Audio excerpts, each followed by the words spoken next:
ఏంటి నానమ్మా ఇది?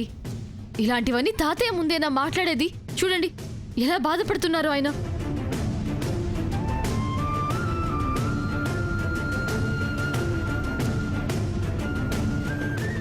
అయినా మీ అంత గొప్ప మనసు అందరికీ ఉండాలి కదా.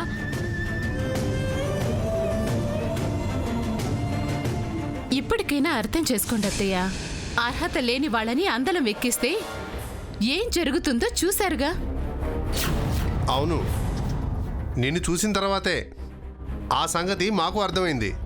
ఏంటి, తల్లి కూతుర్లు ఇద్దరు భూమికి వ్యతిరేకంగా సంఘం ఏమన్నా నడుపుతున్నారా? మమ్మీనంటారేంటి డాడీ?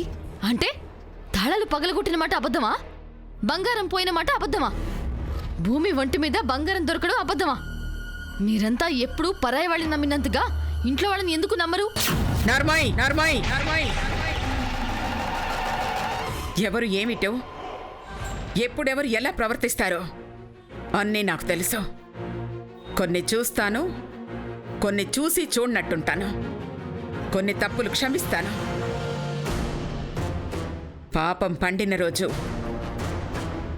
ఆ శేషమును ఎలా కుక్కని తరిమినట్టు తరిమి కొట్టానో అలా తరిమి తరిమి కొడతాను.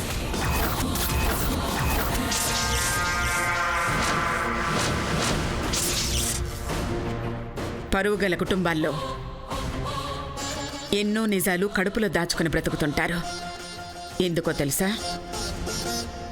కడుపు చించుకుంటే కాళ్ల మీద పడుతుందని.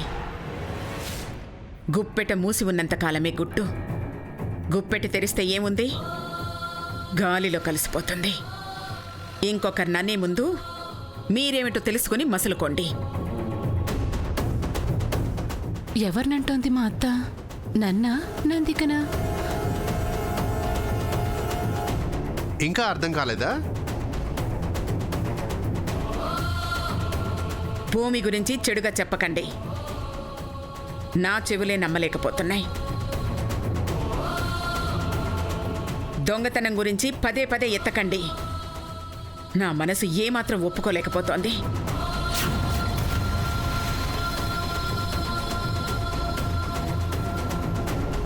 జరిగింది మీరు మర్చిపోండి, నన్ను మర్చిపోనివ్వండి.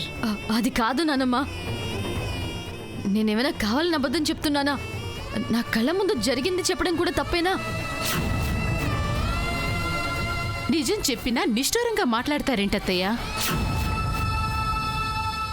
మీలాంటి మంచి మనిషికి ద్రోహం చెయ్యాలని ఆ భూమికి ఎలా అనిపించిందా అని బాధపడుతున్నాం. అది తప్పేనా అత్తయ్య? నాకు రాజావారికి ఆ విలువల గురించి తెలుసు. భూమి ఆ విలువల్ని నమ్ముకునే మనిషిని తెలుసు. అన్నం పెడితే అంట్లన్నీ కడిగి పెడుతుంది, బట్టలు పెడితే బంట్రోతులా పనిచేస్తుంది.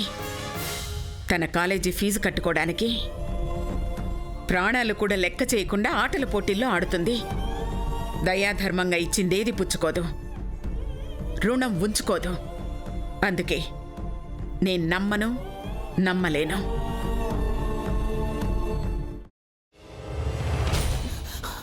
నువ్వు ఇంకేమన్నా చెప్పాలా? ఇంకేమన్నా అబద్ధం చెప్పాలనుకుంటే చెప్పేయి. నేను చూడాలనుకుంటున్నాను నన్ను మోసం చేయడానికి నువ్వు ఎంత నీచానికి దిగజారగలవు అని. ఎందుకు ఆలియా, ఎందుకు నువ్వు ఇలా చేసావు? నీకు తెలుసు కదా నానమ్మ తర్వాత నీ ఒక్కదానిని కదా నేను పూర్తిగా నమ్మేది. ఏమన్నావు నువ్వు? ఈ మధ్య అన్నిటినీ మర్చిపోతున్నావా? అది చాలు. వాటిలో ఉన్న శక్తి విషయాన్ని గ్రహించి మనకు వివరిస్తాయి.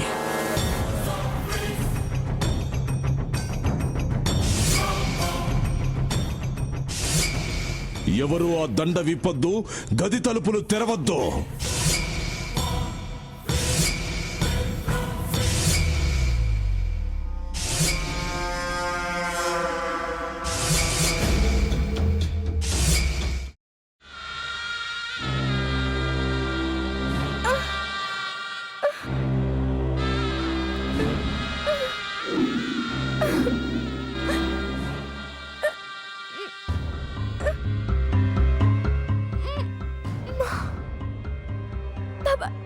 వద్దు బాబాయ్, నేను చేయొద్దు బాబాయ్, ప్లీజ్ బాబాయ్.